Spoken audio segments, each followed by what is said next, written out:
I was 15 when I had my breast surgically removed. It's the most controversial story this year. Children are being told they should change from boy to girl or girl to boy from as young as 12 years old. Thousands of kids are doing it and regretting it. I've gone through a medical catastrophe. And parents are being kept in the dark. No children should be transitioning without the parents' knowledge and consent. I believe our children are being lied to. These are life-changing decisions being made before our kids have any idea of the consequences. Is a generation being brainwashed? It's a medical scandal. I was just looking for a sense of belonging. 7 News Spotlight on 7 and 7+. Okay, cool. So we're doing this. We're doing this. Hello, Internet. My name is Cade, and I am a neuroscientist, a research scientist, and a science communicator. This means that I spend a lot of time looking at research and evidence, using them to try and draw the most logical conclusions, and then talking about the whole process to anybody who'll listen. So as a result, I find myself feeling weirdly qualified to make this, and just examine this documentary you just saw the promo of the way it truly deserves. And so if you're not sure what I'm talking about, or what that promo was about, Channel 7 made a decision last Sunday night to air an interesting episode of their program Spotlight. Now, if you're not familiar with Spotlight, what the station claims is that it is a series of investigative specials from 7 News Australia, focusing on major breaking news events and long-form investigations of national significance. Sure. And, okay, yes, I think a lot of us know to always leave at least a sliver of skepticism when engaging with this sensationalized, mainstream, privately funded media, but given that in 2022, the 7 Network was the highest rated television network in Australia, the messages that they choose to broadcast can have potentially pretty widespread reach. And so I think it's probably important to examine them, every so often, just run a cheeky little bit of fact checking. Because, I don't know, facts might not care about my feelings, but my feelings sure do care about the broadcast of accurate facts. So before we get started, I will just point out that some excellent videos, fact-checking and calling this program out, have already emerged, and they are much shorter than this one. In particular, Them Patel has been putting out some great shorter form content on Instagram and TikTok. God, okay, I had other plans today, but this is fucking cooked, so this is now what we're doing instead. Which I highly recommend you check out, especially if you don't have the attention span for a video this long, or you just don't need or want this much detail. And also trans people. I will be showing some clips from the doco throughout this video, and even though I will provide a plethora of evidence to rebut them, watching that crap can still hurt. So I'm not going to tell you what to do, but you know your own emotional capacity for this stuff, and I encourage you to respect it. But my God, I watched that documentary in its entirety because I wanted to get an idea of what mis or disinformation was being broadcast, so that I could be equipped to counter it. And I was just so shook by just how bad it was, the whole damn way through. So anybody looking for an evidence-based breakdown of what was presented in that documentary, I got you, fam. Buckle the heck up. We are in for a ride.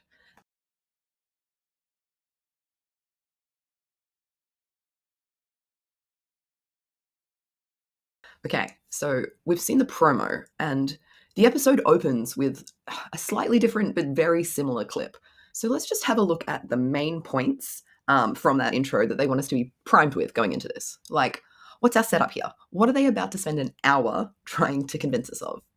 Children are being told they should change from boy to girl or girl to boy from as young as 12 years old. Is a generation being brainwashed? We're in the midst of a medical scandal. The desperate warning every parent needs to hear. I was totally lied to.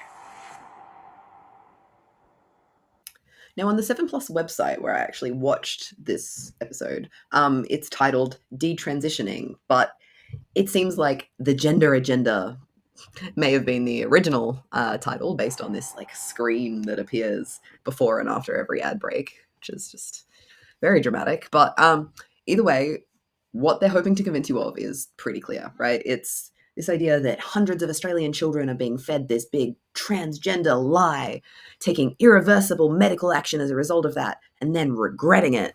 And actually, if you go and read the description accompanying the detransitioning title on the 7 website, they very clearly assert to have uncovered some massive controversy where irreparable damage is happening to a generation of confused kids. Big claim, but they do have a media budget, 50 odd minutes of broadcast time, and a handful of medical professionals at their disposal. So surely, if this claim was well founded, this would be an easy sell. Like this would, I'd come out of it and be like, oh yeah, okay, I'm concerned. But to save you a bunch of time and just jump straight to the point that they are trying to argue is in fact so poorly founded that they spend their full budget and time slot doing the most impressive contortions of facts and manipulation of narrative. It's wild. So before the episode had even aired, the promo alone sparked the release of this TikTok. Channel 7 kind of made it look like I regret transitioning. That kind of looks like I'm one of the kids that regrets it. I transitioned at 13 and I do not regret it at all. So this is trans woman Grace Hyland, one of many transgender people whose images and videos were shown during this documentary, often accompanied by a voiceover talking about something completely unrelated to the pictures being shown. Why are you using my photos? Why would you choose my face, my photos? It makes no sense. See, now I actually disagree with Grace here. I think it makes perfect sense. You see, because if Channel 7 only used images of people who had consented, they would have no content, no case, no show. Even though my face is in this, I don't agree with it. I don't stand for this story. I don't stand for the sensationalization of this whole thing. Don't get it twisted, Channel 7. So since this TikTok came out, it gained a bit of traction and articles have been published criticizing Channel 7's misleading use of Grace's images. And unsurprisingly, some other people have come forward claiming similar misrepresentations. So then, credit where credit is due, Channel 7 released an apology. In a promotional video for 7 News Spotlight, the image of a transgender woman was shown during a voiceover discussing children expressing regret over transitioning. We acknowledged the photo might inadvertently imply that the individual in question regretted their transition. As soon as we were made aware, the image was removed and the promo replaced. We sincerely apologize for any confusion this may have caused. I wanted to now jokingly be like, cool, so they've apologized, mission accomplished, but I just cannot accept this. The whole freaking documentary repeatedly used uncredited images and videos of transgender people during voiceovers claiming falsehoods. There cannot possibly be any sincerity in the apology for causing confusion. Like, that was what they were trying to do. But I mean, look, we knew that. We knew the apology wasn't sincere and knew it probably never would be. So why am I still bothering to make this video? Because, look, in my opinion, the misleading use of videos and photos of trans people was so far from the worst thing that this documentary did. The blatantly misleading disinformation repeatedly presented was gross. It was beyond gross. And the fact that so much time and money went into producing this thing just has made me so bloody angry that I needed to direct that anger somewhere. And I haven't actually yet seen something really pull apart bit by bit all of the information presented in this show and comparing it with the evidence, which feels like a helpful thing to exist. So here we are. Now, I'm not under the illusion that this is going to change the minds of transphobes and people that already strongly believe the message this documentary was pushing. But I'm hopeful that it might provide some information and resources for people looking to fight back against this. And so, yeah, this is a long video. Heck, we're already, 10 minutes in, and I have barely made it past the stuff we got in the promo. That is a testament to just how much misleading and downright just incorrect information was in there. So, all right, let's dive the heck back in, shall we? Tonight, Liam Bartlett investigates the dramatic rise in child and adolescent gender transitions in Australia. Okay, cool. So that's what we're doing, is it? Just some innocent investigatory journalism into this true increasing rate of young people undergoing gender transitions in Australia. We're definitely not making some completely unfounded suggestion that these increased rates are due to children being pressured into transitioning against their will and then coming to regret it later. No? Good. Just making sure. For some, it is the answer to who they really are. But for others, it's causing irreparable physical and emotional damage. Interestingly, the first thing that happens in the documentary from here is that we are introduced to two people. An Australian who regrets gender transition commenced as an adult, and an American who regrets adolescent gender transition. Now, it is unclear what hearing from someone who regrets an adult commenced transition can tell us about the rise in youth transition rates, but we hear some of their story, and then we hear the story of the American, Chloe. And Channel 7 hits us with this. One thing Chloe's case proves beyond doubt is that location has nothing to do with the way kids can be influenced. She grew up here in rural California, best known around these parts for being the pumpkin capital of the world. But it may as well be country Victoria or outback Queensland. I love this. So here, instead of acknowledging that their guest perhaps isn't the most representative of the Australian situation, they claim it proves beyond a doubt that location doesn't matter. Like, sorry, this proves nothing beyond a doubt. What it suggests to me, though, is that they could not find a single one of the thousands of Australian children they claim are having these regrets, and so they had to look overseas. Saying it may as well be country Victoria means absolutely nothing, because it isn't country Victoria. Find me one example of somebody in country Victoria or outback Queensland who received a double mastectomy at age 15 and regrets it. They couldn't, because the regulations here actually make top surgery unavailable to people under the age of 16 and incredibly hard to get under the age of 18, especially without the consent of a parent or guardian. Making it seem like we can use this American case to illustrate an Australian problem is, well, it's the first of many misleading things that this doco does, so let's just continue, shall we? From the transgender community, I would hear about how these treatments are all safe for children and adolescents, and that the risks were far outweighed by the benefits of them. Though that line of thinking doesn't really take into account just how dangerous it is to transition as a kid. They then just cut away like there without giving any examples of these dangers, right? Like, what makes it dangerous to transition as a kid? Within the context of the show, it's made to sound like this snippet is talking about puberty blockers. It's what they were talking about just before the clip I pulled, and I will go more into puberty blockers later, but I will just say that we do have evidence that these are safe. But also, it's important to mention here that when we're talking about transition in kids, we are actually talking about social transition before and above anything else. So this means changing their name, which pronouns they go by, the type of clothing they wear. And I will acknowledge there are documented dangers to social transition, which for children usually comes in the form of bullying. The dangers that trans people face after social transition are a direct result of intolerance and hate, fueled by programs like this one. Not because there is anything actually inherently dangerous about going by a different set of pronouns. And one only needs to spend a little bit of time on the internet to see that this very program by Channel 7 is indeed doing just that. It is fueling the hate and intolerance towards trans people, and it is emboldening those who might be the cause of our danger. Anyway, back to this idea of puberty blockers.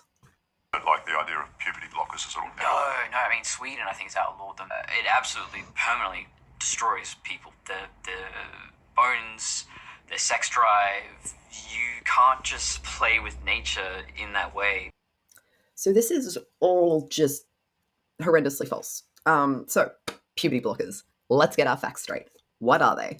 So these are medications which have been prescribed without issue or question or public scandal to children since the 1980s. Very simply, they work by disrupting the signal from the brain that instructs the body to increase production of sex hormones, something which happens at puberty, which then leads to all of the physical changes that come with puberty. Importantly, these medications delay onset of puberty. We aren't talking about depriving anyone of puberty, and they are reversible. Like, once you stop taking them, you will go through puberty.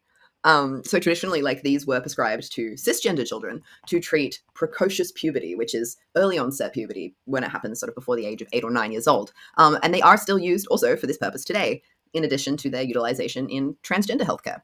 I also found out while learning all about these medications that they have been and still are also used for adults with a range of other medical conditions. And puberty blockers definitely don't permanently destroy people. Like, I don't know, there was a mention of bones specifically. And while there is evidence that puberty blockers may cause decrease in bone density, this was found to be restored either once the blockers were ceased and regular puberty occurs, or once gender-affirming hormone therapy is commenced. Research has found that there is no long-term or permanent susceptibility to fractures as a result of taking puberty blockers in your youth. Also, Sweden did not outlaw puberty blockers. In 2022, Sweden's National Board of Health and Welfare said that puberty blockers should only be used in exceptional cases and that a clinician's professional judgment is used to determine whether gender-affirming care is medically necessary. But the treatment is certainly not banned and is offered as part of Sweden's national healthcare service. But okay, the person shown making these claims is not a scientist or a medical professional, nor someone who actually went on puberty blockers, so they're misinformed. I do not forgive the spread of misinformation, but I can maybe forgive them for being misinformed. We'll come back to puberty blockers when we hear from some medical professionals later. So I actually had to step away from this project for a sec because, like I said early on, I think that it is important for trans people to respect their emotional capacity for this stuff. But ultimately, I decided that finishing this was too important to me, so I'm back, recording from a different room, but we're back. Because next on the show, they change direction a bit and they chat to a politician. David, it's illegal here in Victoria for the school not to agree with the child. What sort of craziness is that? You know, we had concerns about this this law when it was first brought in Victoria back in 2021. The very fact that no one is really allowed to say, oh, hold up a minute, the teachers can't, the psychologists can't, the doctors can't, they all just have to basically affirm whatever the child says. It's concerning. So the way this clip is framed in the doco, it is so intentionally made to look like there's been this crazy law that has been passed in Victoria, which is permitting children to medically transition without parental consent and making it illegal for anybody to say no. So, okay, what is, like, this Victorian law that they're talking about? Since 2021, the Victorian Department of Education allows schools to support gender-diverse students under 18 to socially transition without parental consent. So the policy they're talking about is for the schools to establish a gender affirmation support plan, allowing students to affirm their gender through the use of preferred name, pronouns, uniforms. This just means sorting things like bathrooms, it's stated that this plan should be developed in consultation with the parents or guardians where possible. The policy simply means that if the parents refuse to gender or name their child correctly, then schools should support the child. Like, it seems obvious, but I'll say it anyway. Schools cannot prescribe hormones or perform surgeries. This is not happening behind parents' backs or despite parental refusal. And because unlike Channel 7, I love evidence, I want to highlight that studies have found when gender-diverse people are embraced and supported at school, they have better social, educational, and health outcomes for life. All good things, if you ask me. Guess that's why they didn't ask me. Now, I'm just going to focus in on one of those studies I just mentioned because it is equally relevant to the next segment of this wonderful doco. So, this was a 2021 systematic review that included 44 peer reviewed studies, essentially uncovering the primary risk and resilience factors for poor mental health in transgender youth. So, in addition to school safety and belonging, a big resilience factor was found to be parent connectedness. So, this is stuff like how safe young people feel confiding in their parents, or how cared for they feel in the family. Your daughter says on social media, I'm now a boy. And so what sort of conversation did you have with her then? I just said, this is crazy. I said, you're not a boy. That you're simply not a boy. People can't change sex. Now, this whole segment was just particularly challenging and painful to watch, so I am not going to show very much of it. But as you can see, we are introduced to some parents. To summarize, these parents were upset because they found out that their child had socially transitioned at school without their knowledge. So when the parents found out via social media, they refused to affirm the child's gender. The child then became suicidal, which, according to the parents, was the fault of the school's support and the online trans community, not their negative reaction. Hopefully, I have already made it clear how this goes completely against the evidence we have. Anyway, when this child was hospitalized due to suicidality, the parents were, first of all, outraged at the hospital staff for affirming the child's gender and prioritizing keeping this kid alive. But then they also made some outrageous, entirely baseless claims.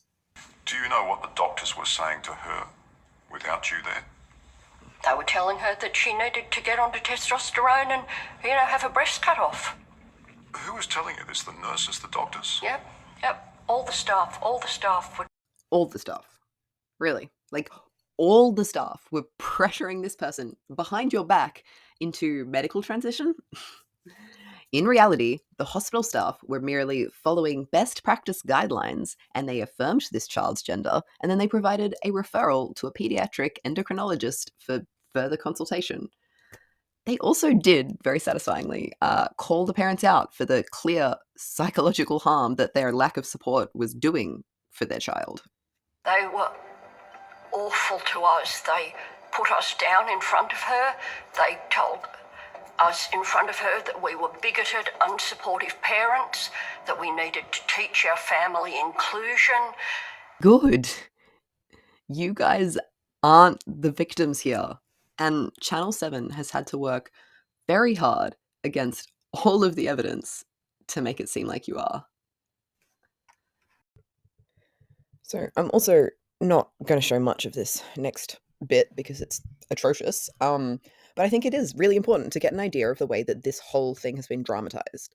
So they do this whole dramatic reveal of the top surgery scars, interlaced with clips of this human crying about how the loss hasn't been processed yet, and just... So, like, all this does as a piece of media is help fuel any shame, disgust, and self-loathing that is clearly already causing this person so much pain.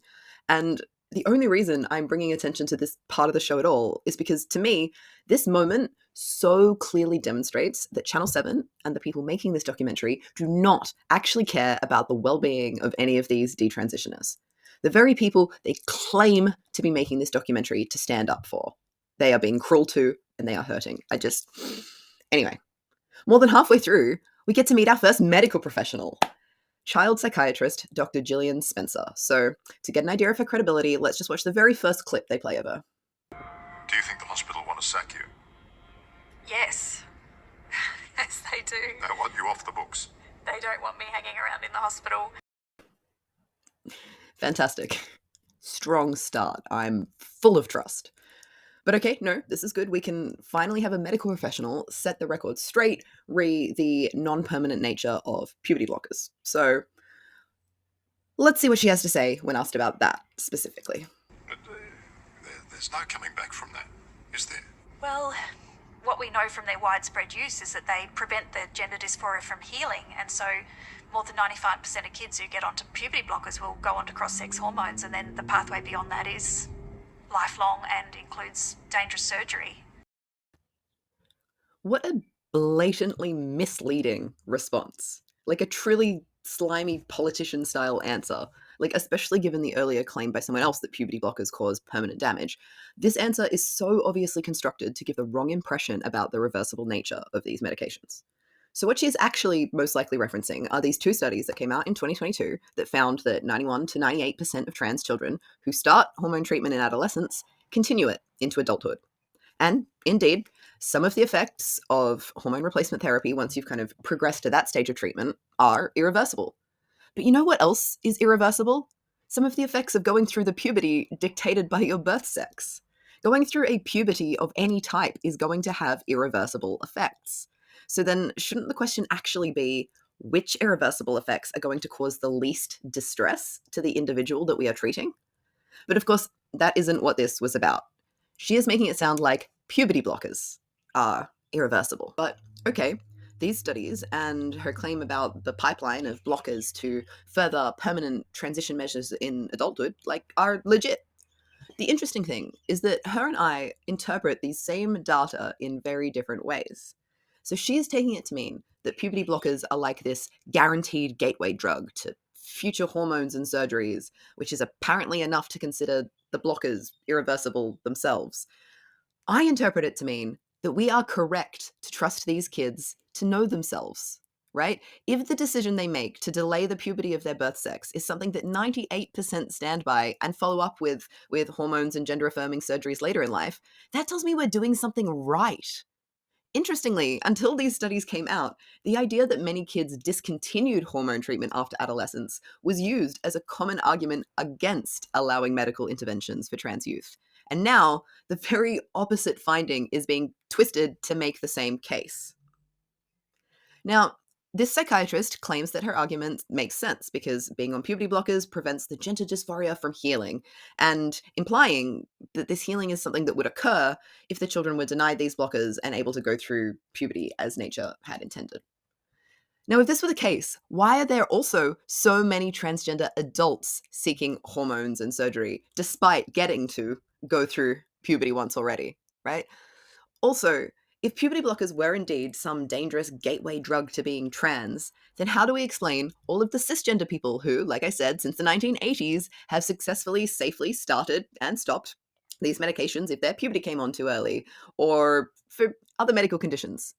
The evidence just does not at all align with the claims that are being made here. Right, so from the stats, we know that pretty much once you start taking them, you're on that bus. You're on that bus. Okay, but from the stats, we also know that adults who took puberty blockers as adolescents experienced significantly less lifetime suicidal ideation than those who wanted these medications but were unable to access them. But let's not let that get in the way. Now, our next doctor makes some similar false claims that I won't bother rehashing, but he does raise an interesting point, and I can understand how this might be confusing. And it makes no sense when we are told by the transgender community that gender can be fluid.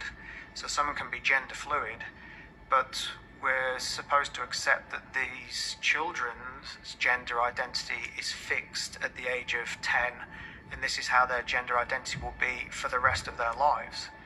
How can something be both fluid and fixed in a 10-year-old? It makes no sense to me.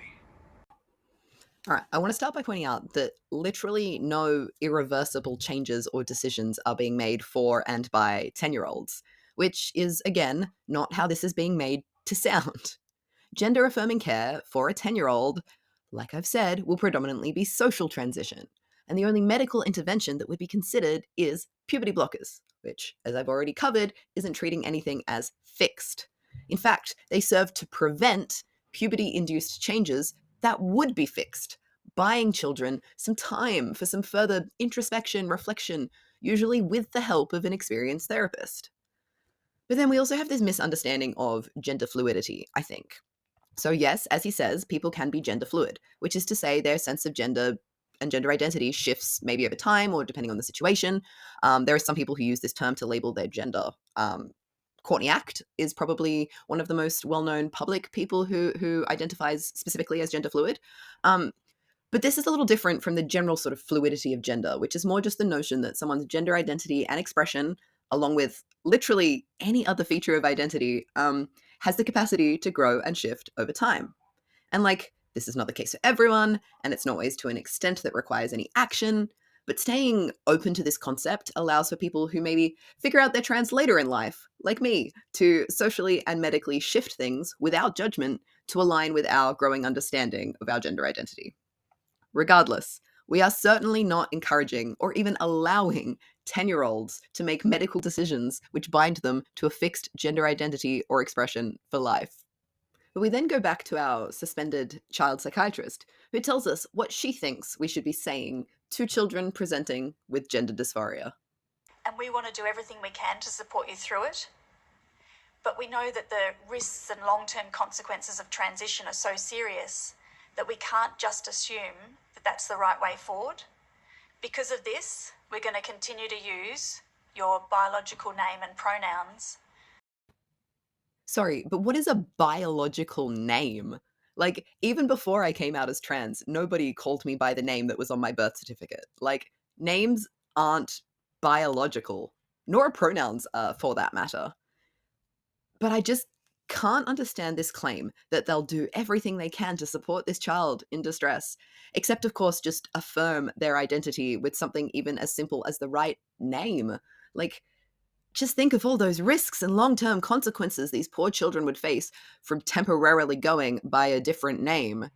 In fact, there was a 2018 study which found that using a trans youth's chosen name in more contexts is associated with lower depression, lower suicidal ideation, and lower suicidal behavior, which makes it even more wild when she then goes on to say, And there's no evidence that social transition or puberty blockers or cross-sex hormones reduce the suicide risk in children with gender dysphoria. no evidence? Except, I guess, the study I just mentioned. Or the ones I mentioned earlier around the importance of school and parental support, or access to puberty blockers. Or this UK study, which found that a supportive environment for social transition and timely access to gender-affirming healthcare were key protective features against trans people's high rates of suicidality. Or this one published recently, straight out of Melbourne, which found that transgender adults seeking testosterone therapy have better mental health outcomes, including decreased suicidality with early treatment. Or if you want to discredit that because she was talking about youth specifically, here's one from 2022 looking at youth. Just like claiming there is no evidence is a blatant lie. But okay, so far in this well-balanced documentary, we've heard from both sides, not. But just before the end, we do get an interview with a professional in support of gender clinics, yes. And honestly, shout out to Professor Ian Hickey for coming on and straight up calling it how it is. What you're doing is picking out and actually attempting to actually dramatise and sensationalise a particular side, which is really sad, I think. So really sad. Let me just go back. He puts up a great fight and he does his best to correct the continuous misrepresentation of facts. But this interview is just wild. So at 15 years old, a child who is not legally deemed responsible enough to drive a car is somehow deemed medically fit enough to decide to mutilate her body surgically. The language, no, your language used, first use language of mutilation. Okay, the attempt to vilify the doctors involved and vilify the people involved, I think, is entirely inappropriate. I'm not vilifying anybody. I'm saying it's mutilation. For example, if you change your mind 4 years later and you've lost your breasts, you'd be pretty unhappy about it as well. At 15. Okay, so obviously, hard agree with the professor here around the choice of the word mutilation. That's gross. In no way does this demonstrate any care or compassion towards the people in that scenario. But also, this is where I'm just going to take a sec to point out that breast reconstruction surgery is a thing, and it can be done years after a double mastectomy. Many breast cancer survivors do this. So, this is in fact an option if your regret years later really was that bad. More to the point though, I want to draw attention to this study that came out earlier this year. So this study looked into the rate of regret and satisfaction of 139 participants who underwent a gender-affirming mastectomy, either 2 years or more prior. They found that on a 5-point scale, with 5 indicating most satisfaction, the median satisfaction score was 5. And the median decisional regret score on a 100-point scale was 0. Obviously, as on the show, they had 2 individuals who had had regrets about their top surgery. The results of this study don't mean that literally nobody ever regrets this surgery, but rates are incredibly low. There was also this study, which came out in the Journal of Plastic and Reconstructive Surgery, which looked at 1,989 individuals who underwent gender-affirming surgeries between 2016 and 2021. And so these included not just top surgery. And the proportion of people who requested a reversal surgery or transitioned back to the sex assigned at birth was 0.3%. And just for a little comparison, knee reconstruction surgeries, they have a dissatisfaction rate that can be as high as 30%. So if you're just double checking your math, yeah, that's 100 times higher. And other cosmetic surgeries, 60%. I will also point out that in the study, which found 0.3% requesting reversal surgery, that they also take the time in that paper to outline a care plan for those patients. The idea that these large numbers of people are having gender surgery regrets and just abandoned by the professionals is it's just incorrect. Then, after trying to cry, won't somebody think of the poor and mistreated parents being pushed aside in this process? This beautiful scene unfolds. And how many parents have you told to tell you the exact opposite? Again, are they in your show? Again, it's not a mathematical competition. No, but it is a realistic one. You're trying to characterise a system on the basis of some particular cases and ignore the great majority. What is that? What is that? How do you explain the meteoric rise in numbers of kids in Australia presenting at gender clinics? That's a much more interesting question. That really was just a masterful change in subject the moment he's called out for ignoring the majority of cases. And I'm just so entertained by the line, it's not a mathematical competition. I'm sorry, wasn't he the one who was earlier highlighting the importance of what the stats tell us? Does he know what stats are? So when doctors come to us and say this system is wrong, one, it's a medical scandal. One doctor. And when child psychologists come to us. So here you are on numbers again. So how many do you want us to find? Do you want me to go back out there and come back to you in 12 months' time? I'd like to refer to the College of Physicians. I'd like to refer to the AMA. I'd like to refer to the College of Psychiatrists. Large numbers of doctors here in Australia and internationally who are continually looking at the evidence.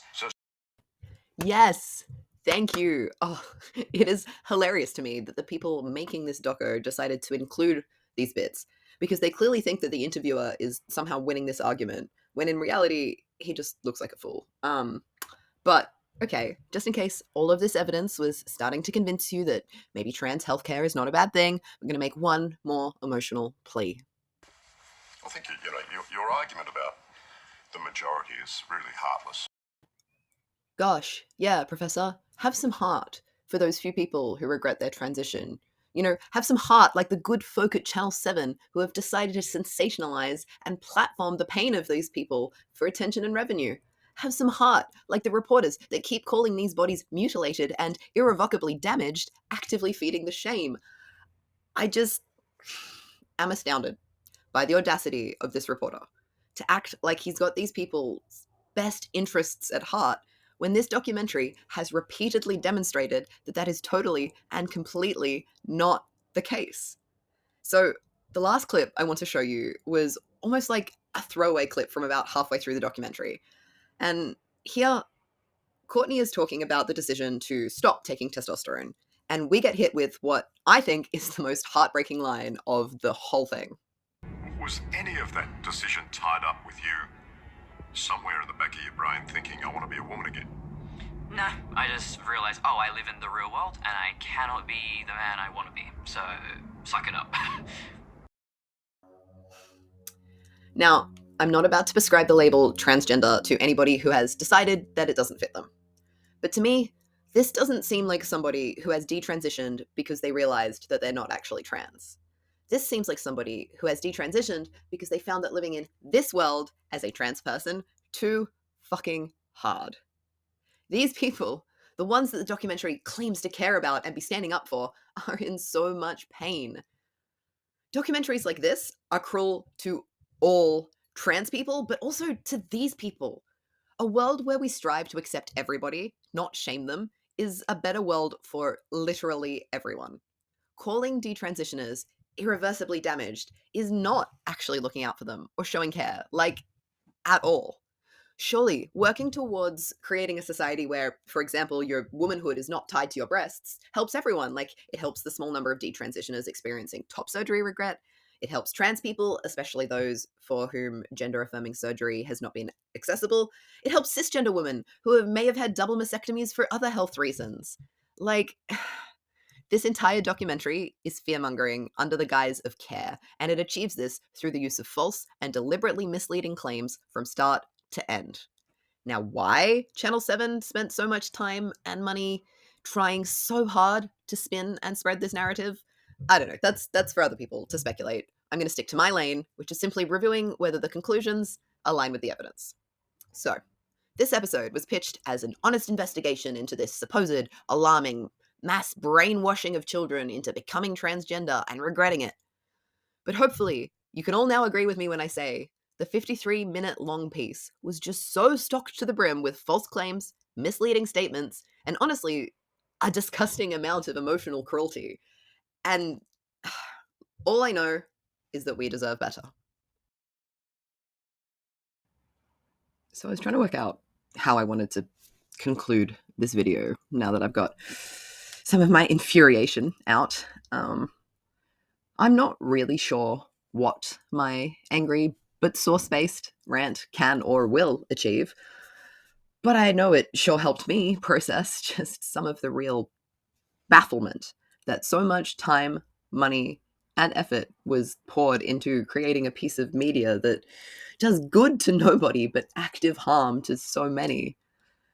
And the thing that has kept me coming back to this damn video has been hearing real stories from real people who have already been deeply negatively affected by Channel 7's decision to make and air this program.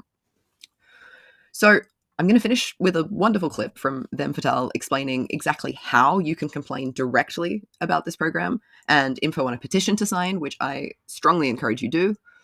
I'm also going to encourage you to take this evidence-based information you now find yourself armed with, and let's try to be the louder voices. But beyond that, cis people, allies, go tell a trans person in your life just how much they matter to you. Tell them how incredibly proud you are of them for being brave enough to be themselves despite all the challenges. My God, that isn't something that should take bravery, but it does. Trans people, I see you. I see your pain. Fuck, I feel your pain. But we have got each other, and I am proud of you.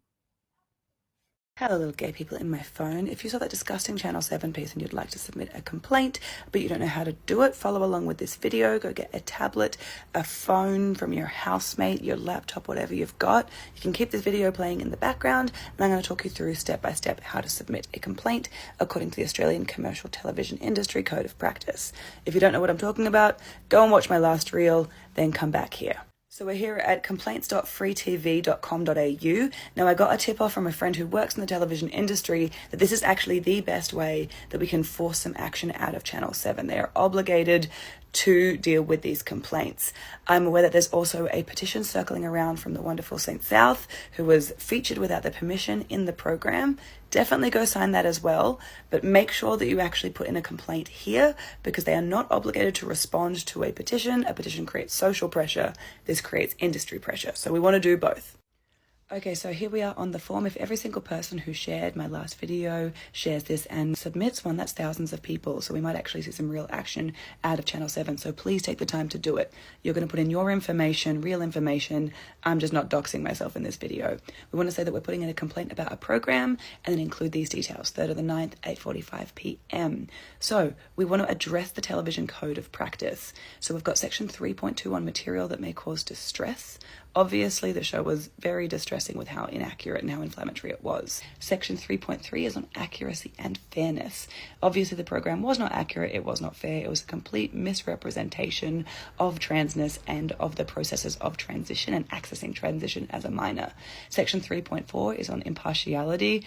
Clearly not impartial. There was a very, very clear transphobic agenda happening here. They would have used any real data or addressed any of the real issues that trans people face if it was remotely impartial at all. Like, Watch my last video if you want to go through it, fact-checking bit by bit, but there were just lies upon lies within the video. Section 3.5 of the Code of Practice speaks to privacy. Now, numerous trans people had their privacy violated by this program, having their imagery used without consent and with false narratives implied about them. We can address that here as well.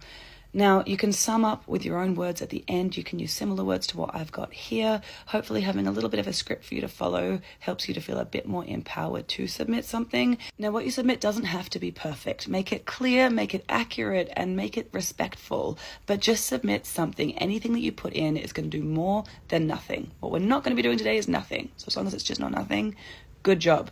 Then that is it, my friends. As soon as you hit that big red button, you have submitted a complaint according to the Australian Television Commercial Industry Code of Practice. The words are in a different order, but you get the idea. You did it. I'm proud of you. Raul is proud of you. Your trans friends are grateful. Fucking go tell someone else to do it now. Thank you so much.